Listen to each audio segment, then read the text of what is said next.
Halo teman-teman semuanya, apa kabar kalian? Semoga selalu baik-baik aja dan kuliahnya selalu tetap lancar ya. Jadi, kami dari kelompok satu akan mempresentasikan terkait perencanaan strategis pada mata kuliah manajemen dan pengukuran kinerja sektor publik. Jadi, sebelum kita melanjutkan ke agenda selanjutnya atau presentasi, saya akan memperkenalkan diri dan akan memperkenalkan rekan saya. Kami dari kelompok satu, saya Akbar Faris Maulana selaku moderator, dan ada rekan saya yaitu Nova dan Maria Magdalena. Nah, kenalin, aku Akbar Faris. What could you lose? Well, for one, her heart belongs to another. Halo semuanya, perkenalkan namaku Nova.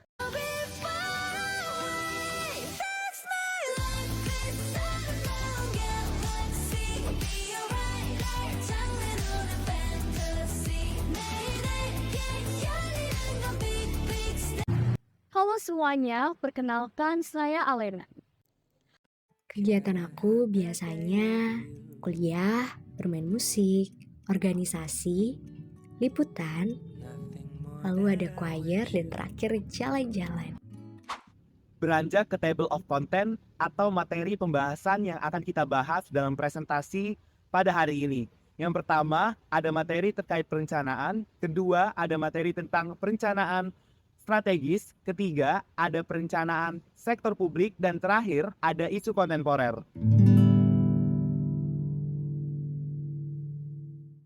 Sekarang kita udah masuk ke pembahasan inti atau pembahasan presentasi. Topik pertama yang akan dibahas yaitu terkait dari perencanaan itu sendiri, yang akan dijelaskan langsung oleh rekan saya, Maria Magdalena. Perencanaan. Kalian ada yang tahu gak sih apa itu perencanaan? Nah, jadi perencanaan merupakan sebuah fungsi dan proses manajemen yang memuat tujuan organisasi, penetapan strategi, metode dan kebijakan, serta pengembangan rencana guna mengintegrasikan dan mengkoordinasikan kinerja. Selain pengertian perencanaan, ada sifat-sifat penting yang harus ada dalam menyusun sebuah perencanaan. Sifat-sifat perencanaan. Yang pertama, dibuat berdasarkan tujuan yang jelas. Sebelum melakukan perencanaan secara lebih dalam, kita wajib untuk menentukan tujuan dari kegiatan yang kita lakukan, yang nantinya akan menjadi sasaran dalam konsep perencanaan. Yang kedua, adanya kesatuan rencana. Bagian dari rencana itu utuh. Unsur di dalamnya seperti tujuan, strategi, metode, dan penunjang lainnya tidak terpisah dan tak saling bertolak belakang. Yang ketiga, logis dan masuk akal. Yang keempat, mengandung unsur kontinuitas. Dipersiapkan untuk tindakan yang terus-menerus dan berkelanjutan. Tidak untuk sekali saja, tapi untuk jangka waktu yang lama. Selanjutnya yang kelima ada sederhana dan jelas. Artinya tidak berbelit-belit, tetapi tetap komprehensif dan tidak bertele-tele. Yang keenam, mengandung unsur-unsur fleksibilitas. Suatu rencana harus luas, dapat dilaksanakan dimanapun, kapanpun, dan oleh siapapun.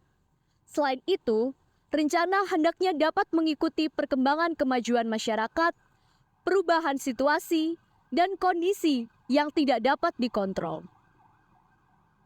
Yang ketujuh, mempunyai stabilitas. Artinya, tidak perlu setiap kali rencana mengalami perubahan, jadi harus dijaga kestabilitasannya, sehingga selalu ada di dalam sebuah perimbangan. Nah, setelah mengetahui tentang sifat-sifat perencanaan, kita juga perlu tahu apa saja aspek penting dari perencanaan itu. Aspek-aspek penting dari perencanaan. Yang pertama ada sasaran. Sasaran merupakan hasil atau target yang hendak dicapai. Sasaran tersebut mengatur keputusan manajemen dalam membentuk parameter keberhasilan dalam hal pengukuran hasil kinerja. Dan yang kedua ada rencana. Rencana berisi dokumen yang mencakup sumber daya, garis waktu, dan tindakan lain yang diperlukan untuk mencapai tujuan sebuah organisasi atau perusahaan. Selanjutnya ada tipe perencanaan. Tipe perencanaan dibagi menjadi 4 bagian besar. Dibedakan menjadi rencana berdasarkan luas, jangka waktu, kekhususan, dan yang terakhir dari segi frekuensi penggunaan.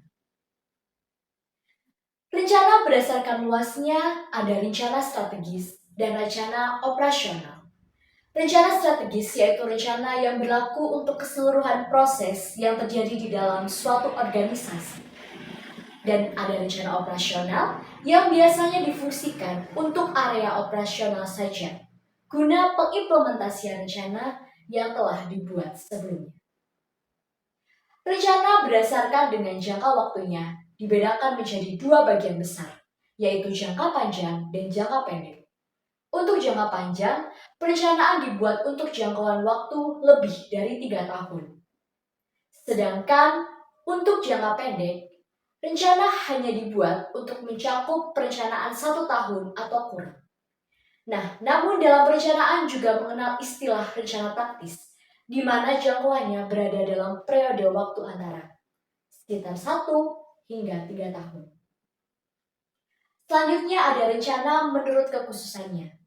Suatu perencanaan dibagi menjadi rencana spesifik dan direksional, di mana rencana spesifik didefinisikan dengan jelas sehingga tidak memerlukan lagi interpretasi atau penafsiran. Sedangkan untuk rencana direksional yang dirumuskan untuk tujuan tertentu biasanya lebih bersifat fleksibel dan pedomannya ditetapkan secara umum saja, tidak terlalu detail sehingga masih perlu adanya interpretasi. Selanjutnya ada rencana dari segi frekuensi penggunaan. Rencana juga dibagi lagi menjadi 2, ada rencana sekali pakai dan rencana dengan penggunaan secara terus-menerus. Untuk rencana yang sekali pakai, biasanya dirancang khusus untuk memenuhi kebutuhan situasi yang unik dan sifatnya temporal. Sedangkan untuk rencana terus-menerus, sesuai dengan namanya, biasanya digunakan untuk kegiatan yang berkelanjutan dari waktu ke waktu. Terdapat beberapa alasan sehingga perencanaan dianggap penting. Alasan tersebut sekaligus menjawab kegunaan dari perencanaan sendiri. Pertama, perencanaan memberikan arahan kepada manajer dan pegawai lainnya. Yang dimaksud di sini adalah ketika seorang pegawai memahami tujuan yang hendak dicapai lewat perencanaan, mereka akan dapat lebih mudah dalam hal koordinasi dan kerjasama antar pegawai dan melakukan apa yang memang dibutuhkan untuk mencapai tujuan tersebut. Kedua, perencanaan akan mengurangi ketidakpastian. Dengan adanya perencanaan, seorang manajer secara tidak langsung akan dipaksa untuk senantiasa melihat ke depan atau jangka panjang, mengantisipasi dan mempertimbangkan dampak dari perubahan, serta mengembangkan tindakan penanganan yang tepat. Walaupun dengan melakukan perencanaan tidak akan menghilangkan ketidakpastian, namun dengan perencanaan akan meminimalisir faktor resiko serta dapat dengan efektif merespon hal tersebut. Ketiga, perencanaan dapat menurunkan pemborosan dan redundansi. Aktivitas kinerja organisasi atau unit kerja yang dimulai dengan perencanaan akan terhindar dari pemborosan, dan apabila terjadi pembengkakan akan mudah untuk diidentifikasi, diperbaiki, dan dihilangkan. Yang keempat, perencanaan menetapkan tujuan atau kriteria yang digunakan dalam pemantauan. Di saat manajer menetapkan rencana, mereka juga melakukan pengembangan tujuan dan apa yang hendak dilakukan ke depan. Ketika dalam tahap pengontrolan ini, mereka dapat memantau apakah rencana tujuan tersebut telah tercapai atau tidak. Karena tanpa perencanaan, tujuan untuk mengukur upaya kerja tidak akan nampak. Organisasi tanpa adanya anggota tidak dapat berdiri. Maka dari itu, adanya kesesuaian anggota dengan organisasi adalah hal yang sangat krusial. Hubungan anggota dengan organisasi harus jalan karena hal itu adalah kunci agar apa yang diinginkan dapat terwujud. Untuk menyesuaikan hubungan tersebut dapat menggunakan suatu strategi yang disebut MBO atau Management by Objectives. MBO ini adalah suatu proses yang dilakukan di dalam organisasi sehingga setiap perilaku anggotanya bisa selaras dengan tujuan organisasi. Jadi MBO ini penting karena membantu dalam menetapkan tujuan, mengembangkan langkah-langkah untuk mencapai tujuan, dan menilai kinerja yang sudah dilakukan, sehingga terbentuklah organisasi yang produktif. Selanjutnya, terdapat 6 karakteristik dari strategi MBO ini. Yang pertama yaitu determining organizational goal, yaitu tujuan organisasi harus dibuat dengan jelas dan terukur agar tidak terdapat kebingungan di kemudian hari dalam proses pencapaiannya. Yang kedua nih ada determining employees objectives, yaitu menentukan tujuan karyawan. Anggota mulanya hanya diberi pengarahan tentang tujuan umum. Atasan dan bawahannya bekerja sama yang nantinya saling berdiskusi membagikan ide tentang tujuan mana nih yang berbanding lurus dengan tujuan organisasi. Yang ketiga, ada monitoring progress and performance. Pemantauan ini adalah cara untuk mempertahankan alur kinerja yang rapi dan terarah. Yang keempat, ada performance evaluation, untuk melihat sejauh mana hasil dari tujuan yang sudah ditetapkan. Yang kelima, ada providing feedback. Feedback ini diperlukan karena memungkinkan anggota untuk melakukan koreksi atas kinerjanya. Yang keenam atau yang terakhir, ada performance appraisal. Tinjauan yang berfungsi untuk melihat apa saja yang harus dipertahankan atau yang dapat ditingkatkan dari performa anggota. Dalam tahap perencanaan, organisasi pasti menginginkan perencanaan yang strategis. Kalian tahu nggak sih apa itu perencanaan yang strategis? Jadi, perencanaan strategis adalah perencanaan yang memuat hal-hal yang akan dikerjakan, tujuan yang akan dicapai, dan cara mengelola aktivitas organisasi agar dapat mencapai tujuan yang diinginkan. Nah, proses perencanaan strategis ini ada 5 langkah. Yang pertama yaitu mengidentifikasi misi, tujuan, dan strategi. Dalam tahapan ini, kemampuan manajemen diuji untuk bisa mengimplementasikan nilai serta norma menjadi visi, misi, dan tujuan. Nah, proses yang kedua ini ada menganalisis lingkungan eksternal. Dapat berupa suatu pihak atau kondisi. Kalau pihak eksternal itu seperti pemerintah, serikat pekerja, atau media. Kalau dari kondisi bisa berupa politik, ekonomi, atau sosial. Tidak hanya eksternal, faktor dari internal juga harus dianalisis. Faktor internal berupa evaluasi diri untuk lebih mengenal organisasi sendiri. Nah, berupa sumber daya yang dimiliki, manajemen, pendapatan, dan proses bisnis organisasi. Proses perencanaan strategis yang ketiga ada merumuskan strategi. Strategi dalam sebuah perencanaan tidak dibuat hanya satu, tetapi harus ada alternatif lain. Dan rencana strategis yang dipilih adalah yang memiliki manfaat besar dan resiko yang kecil. Nah, setelah kita merumuskan strategi tersebut harus kita aplikasikan.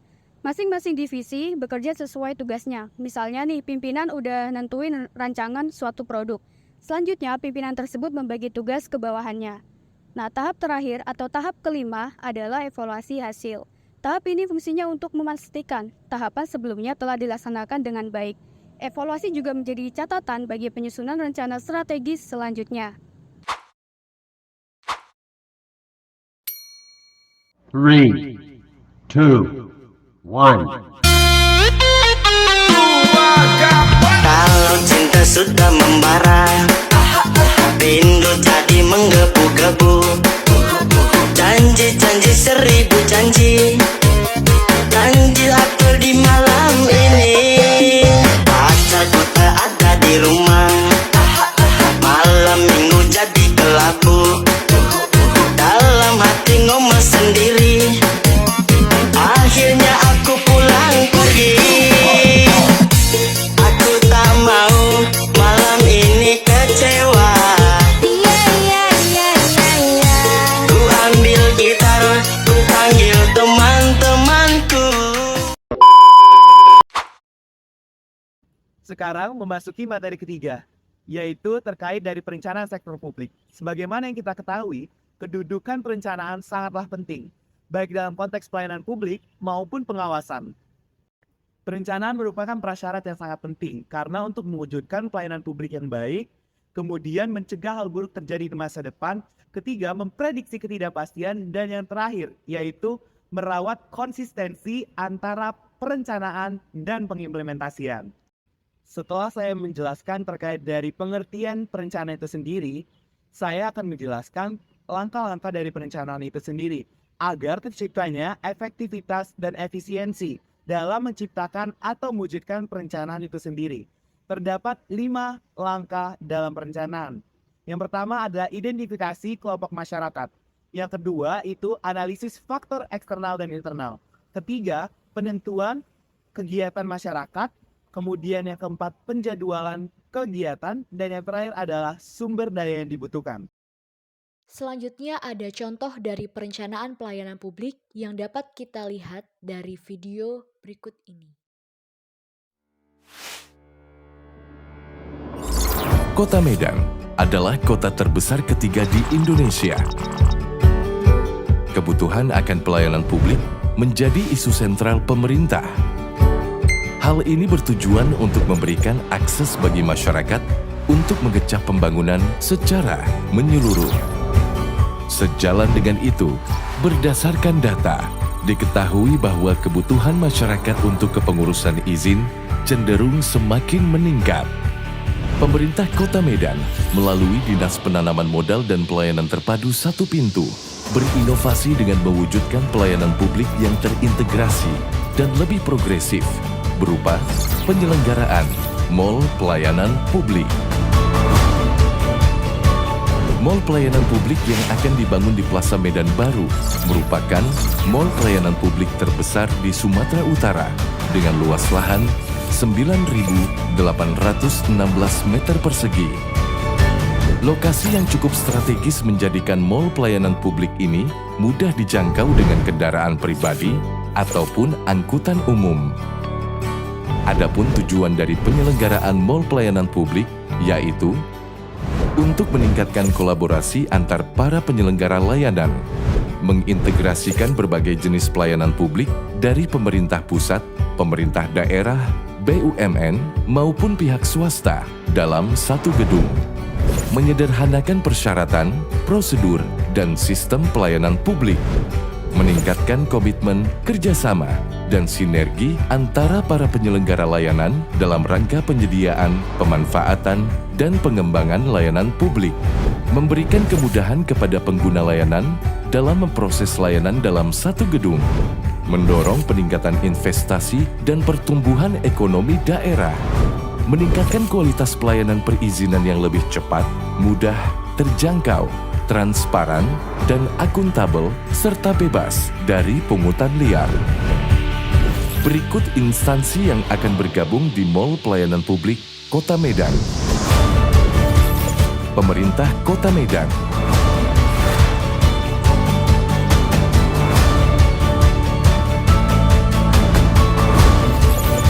Pemerintah Provinsi Sumatera Utara, Kementerian atau lembaga, Badan Usaha Milik Negara, dan Badan Usaha Milik Daerah. Rencana peluncuran Mall Pelayanan Publik Kota Medan akan direncanakan pada akhir tahun ini. Pemerintah Kota Medan melalui APBD Kota Medan 2023 akan menyiapkan sarana dan prasarana pendukung berupa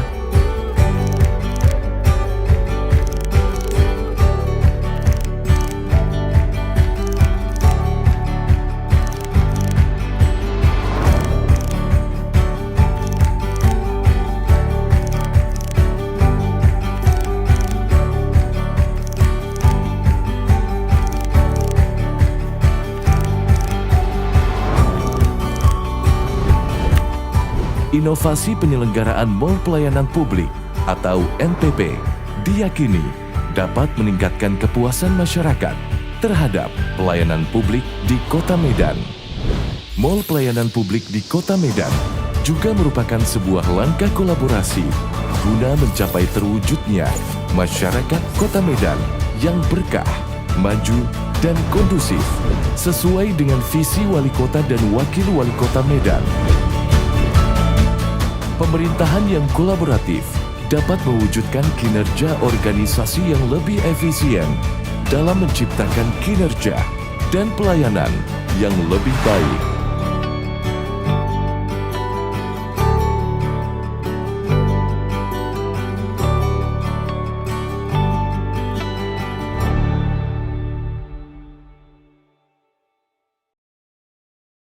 Isu kontemporer. Kalian tahu gak sih apa yang dinamakan dengan isu kontemporer? Jadi isu kontemporer adalah isu atau persoalan yang lagi terjadi pada masa sekarang. Nah, kaitannya dengan perencanaan, isu kontemporer apa aja sih yang ada di dalam perencanaan? Di sini aku tampilkan dua isu kontemporer. Yang pertama, rencana manajer dapat efektif di dalam lingkungan yang dinamis. Nah, lingkungan itu kan berubah-ubah ya. Jadi, manajer itu dituntut untuk responsif terhadap perubahan-perubahan agar rencana yang dapat dilakukan itu berjalan dengan lancar. Isu kontemporer yang kedua di dalam perencanaan ada pemindaian lingkungan oleh manajer. Nah, pemindaian ini berupa pemantauan di luar sana. Manajer itu dapat memantau tren yang lagi terjadi di luar sana. Jadi, sebagai manajer atau bahkan anggota, jangan menutup diri dari dunia luar. Karena dengan kita belajar mengenai dunia luar, kita dapat mengetahui nih cara untuk mengembangkan organisasi sendiri. Jadi, dari materi yang telah kita jelaskan, kita dapat menarik kesimpulan atau rangkumannya, yaitu bahwasanya perencanaan adalah proses yang memuat tujuan, strategi, metode, dan pengembangan rencana. Organisasi mengharapkan perencanaan yang komprehensif. Gunanya apa? Untuk memberikan petunjuk bagi kinerja dalam organisasi. Salah satunya adalah perencanaan strategis. Perencanaan strategis memuat hal-hal yang akan dikerjakan oleh sebuah organisasi, tujuan yang hendak dicapai, dan bagaimana cara efisien dalam pengelolaan aktivitas organisasi sehingga dapat mencapai tujuan akhir.